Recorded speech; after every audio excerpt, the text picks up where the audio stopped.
सभी साथियों को नमस्कार। मैं आपका दोस्त, आपका साथी सुरेश चंद्र जोशी। साथियों, आज मैं एक छोटी सी कहानी लेकर के आप सभी के बीच में आया हुआ हूँ। साथियों, कहानी छोटी है पर मर्म बड़ा है। कहानी छोटी है पर मर्म बड़ा है। हमारे जीवन से जुड़ा हुआ यह संदेश है। हमारे जीवन के हर पहलू में यह निकल करके आता है। प्रतिदिन की जितने भी हम कार्य करते हैं, उस ईश्वर, उस परमात्मा की कृपा से हम सभी को यह कहानी से कुछ ना कुछ अंश जुड़ करके आते हैं। मैं कहानी शुरू करता हूँ। बहुत लंबी कहानी नहीं है, कहानी छोटी है। आज से पूर्व में दो राहगीर थे और दिन भर अपनी मेहनत मजदूरी कर करके वो जब शाम को घर को आ रहे थे तो आते आते एक मंदिर था। तो मंदिर के पास जब वो जैसे ही बैठने के पश्चात वहाँ पर क्या है कि बाहर से वर्षा हो गई। वर्षा होने के पश्चात अब स्टेशन बगल में ही था और उन्हें दूसरे दिन निकलना था। दोनों राहगीरों को इकट्ठे एक ही साथ वहाँ से जाना था। तो दोनों राहगीरों का वक्त भी शाम का समय हो गया था, बारिश हो गई थी। तो वहीं पर ही मंदिर में बैठ करके वो अपने भोजन की तैयारी करने लगे। तो एक राहगीर के पास 5 रोटियां थीं और दूसरे राहगीर के पास 3 रोटियां थीं। तो इससे पहले कि वो उन्हें भूख भी लग रही थी और भूख लगने के पश्चात वो रोटी खाना चाह रहे थे। और खाने पर जब उन्हें लगा कि एक के पास 5 रोटी हैं और एक के पास 3 रोटी हैं, तो निकालते ही तीसरा राहगीर आने से पहले वो खाने ही वाले थे। तो उन्होंने आपस में बात करी कि तुम्हारे पास 3 रोटी हैं और मेरे पास 5 हैं। तो 5 वाले ने कहा कि 1 रोटी मैं तुम्हें दे देता हूँ और 4 दोनों जने हम खाते हैं। तो दोनों में बात पूरी पक्की हो गई थी। पक्की होने के पश्चात ठीक सामने से एक तीसरा राहगीर आता है। वो भी बहुत थका हुआ और भूख उसे भी बहुत पर्याप्त रूप में लगी हुई थी और आते ही बैठता है 2 राहगीरों के बगल में। तो कहता है कि मुझे भी आप ही की तरह सुबह यहाँ से निकलना है और मुझे भी बड़ी ज़ोर से भूख लगी है। अगर आप अपने भोजन में से कुछ भोजन अगर मुझे दे दें, क्योंकि मेरे पास भोजन नहीं है। तो उसके पश्चात जब दोनों ने देखा कि एक के पास 3 रोटी है, एक के पास 5 रोटी हैं, तो 5 और 3 रोटियाँ हो गई 8 रोटी होने पर जब उन्होंने देखा कि 8 को हम किस तरीके से डिवाइड करें, तो डिवाइड करने का तरीका उनके एकदम समझ में नहीं आया। तो तीसरा राहगीर बोला कि ऐसा करते हैं कि एक रोटी के 3 हिस्से बना लेते हैं।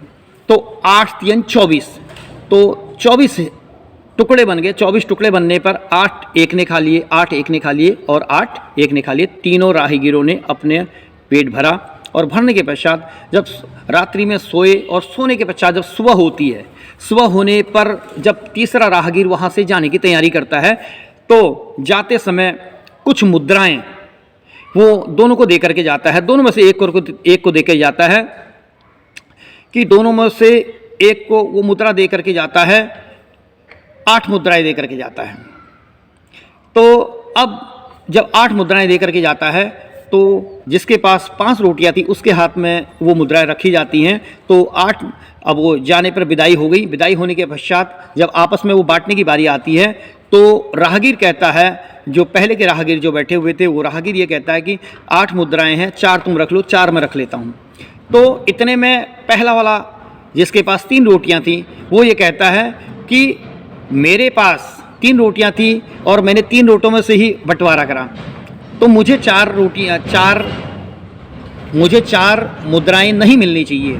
तो इस पर इतनी बात होने पर तो उन्होंने उसका क्या कहना था कि वाले राहगीर का, उसने कहा फिर अब ये जब ज़्यादा बहस आपस में होती रही, तो उस बहस में बीच में क्या हुआ कि बहस तो पूरी नहीं हो पाई। उसने कहा हम बराबर लेंगे, उसने कहा मैं बराबर नहीं ले सकता हूँ। तो इतने में मंदिर का पुजारी जी बाहर आते हैं और बाहर आकर के कहते हैं कि हम कितने बांटें, और ऐसी सारी सिचुएशन उनको बताते हैं कि 3 रोटी इसके पास थी, 5 रोटी इसके पास थी। तो मंदिर के पुजारी जी कहते हैं ये मामला मेरी समझ में भी नहीं आ पा रहा है, तो इसको मैं सीधे भगवान के पास जा करके बात करता हूँ। तो भगवान के पास वो जब मंदिर में गए, मंदिर में बैठने के पश्चात उन्होंने आराधना करी और उस परमात्मा को ध्यान लगाया उस परमात्मा की ओर।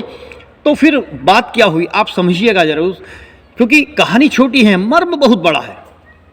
तो जब उन्होंने भगवान को पुकारा, भगवान ने जब उनके अंदर वो ज्ञान पैदा किया और डाला डाला डाला ज्ञान। तो उन्होंने कहा कि जो पहले वाला राहगीर था जिसके पास 3 रोटियां थी, तो 3 रोटियां थी, 3 रोटियों के 9 हिस्से बने, और उधर 5 रोटियां थी, 5 रोटियों के 15 हिस्सा बने, जबकि 9 हिस्से जिसके बने उन्होंने 8 हिस्से स्वयं खा लिए, 1 हिस्सा दान किया।